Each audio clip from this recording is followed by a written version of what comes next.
That's why I'm standing, to be the next leader of the Conservative Party.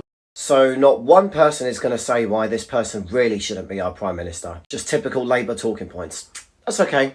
Leave it to me. So the UK is currently the head of the G7 group, which is the world's most economically advanced nations. And this rather happy-looking chap has been in charge of our economy since 2019. And very recently, he put out a video saying that he wants to create something called a central banking digital currency. They want to replace paper money with digital money as a competitor to Bitcoin and cryptocurrencies. But instead of it being decentralised, it's going to be controlled by governments. It's going to be controlled centrally through banks. So instead of having a bank account with HSBC, Santander, American Express, whatever, you'll have a bank account directly with the central bank. So for Americans, that'll be with the Fed. For the UK, that'll be the Bank of England. And you'll be given money directly into that bank account called central banking digital currencies, CBDCs. And Mr. Sunak has already announced his intention to do this with the G7 group. But if you look up on the Telegraph about this, Bank of England tells ministers to intervene on digital currency programming. Digital cash should be programmed to ensure it is only spent on essentials or goods which an employer or government deems to be sensible. So basically, with our paper money becoming increasingly worthless thanks to inflation, which is also because of Rishi Sunak because he won't stop printing money in the first place, and the same with every single chancellor before him, because of inflation we are increasingly heading towards a disaster. We all know this. In fact, it's gotten to a point where most Western countries are just living on debt at this point. And they're quickly realising that paper money is coming to an end, especially after the 2008 financial crash. So naturally they're bringing in these CBDCs, but why the hell is the word programmable in there? I'll tell you why. And Rishi put this in the video, by the way. This is money that you will earn from work instead of paper money. It'll be digital money that will be programmed so that you can't buy certain foods. If you do something your employer doesn't like, it's all in that article, by the way, but it's behind a paywall. You won't be able to spend your money. In other words, it's not really money then, is it?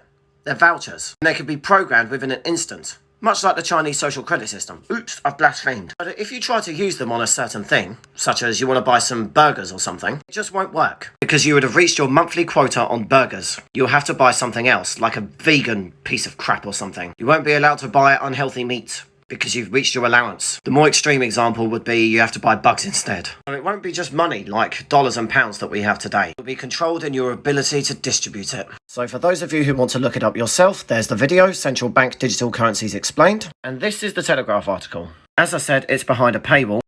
To be fair, there is a bit about here about how there could be some socially beneficial outcomes to that, preventing activity which is seen to be socially unharmful in some way. But at the same time, it could be a restriction on people's freedom. Yeah, judging by the way they've acted for the last 2 years with the lockdowns, you'll have to call me crazy, but I just don't trust them to make that decision. But this is what Rishi Sunak wants to do. There hasn't been any opposition to this. No Tory or Labour or Liberal Democrat or Green opposition to this. It's all been done quietly. I'm also more than capable of making a decision as to whether or not I can buy something. I don't need a government official to tell me.